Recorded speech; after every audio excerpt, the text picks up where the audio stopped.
Halo, assalamualaikum warahmatullahi wabarakatuh.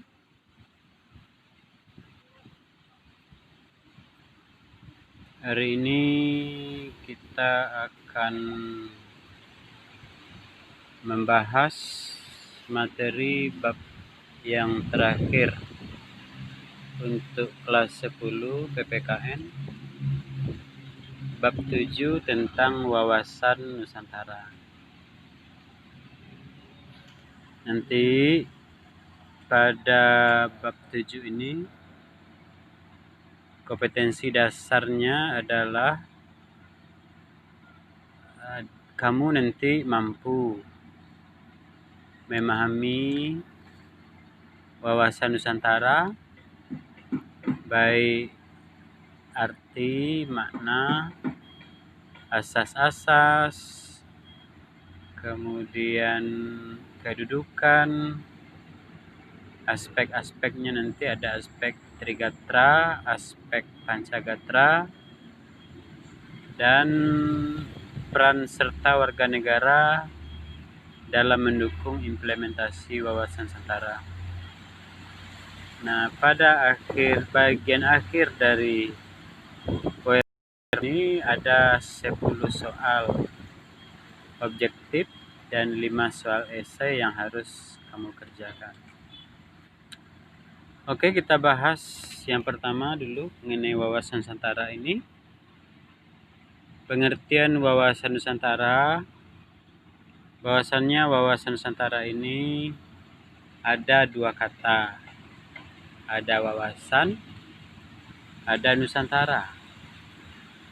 Wawasan artinya cara pandang, cara melihat. Nusantara itu berasal dari dua kata, nusa dan antara. Nusa artinya pulau, antara artinya laut sebagai penghubung. Maka Nusantara itu adalah gugusan pulau-pulau yang terbentang dari Sabang sampai Merauke. Jadi, wawasan Nusantara itu adalah cara pandang bangsa Indonesia terhadap diri dan lingkungannya sebagai satu kesatuan yang utuh yang tidak terpisah-pisahkan berdasarkan Pancasila dan Undang-Undang Dasar 1945. Ada ahli yang menerangkan tentang wawasan Nusantara itu, di antaranya Profesor Wan Usman, terus ada lagi dari GBHN dan dari Lemhanas. Ini masing-masing hampir sama pengertian wawasan Nusantara ini. Nanti Bapak akan memberikan juga materi ini dalam bentuk Word-nya.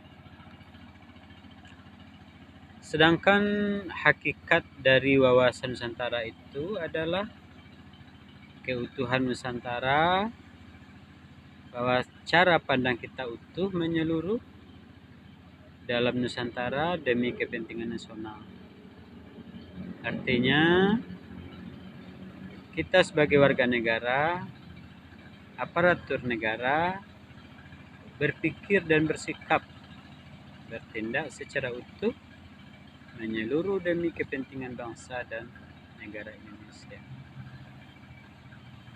Selanjutnya ada asas wawasan Nusantara. Asas wawasan Nusantara ini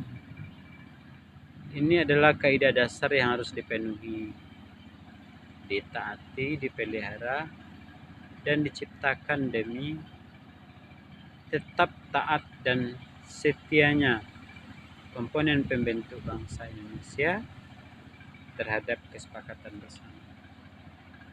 Adapun asas wawasan Nusantara itu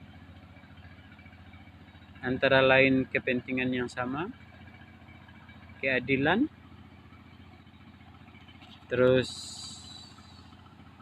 kejujuran, solidaritas, kerjasama, dan kesetiaan. Sementara kedudukan wawasan Nusantara itu adalah sebagai wawasan nasional yang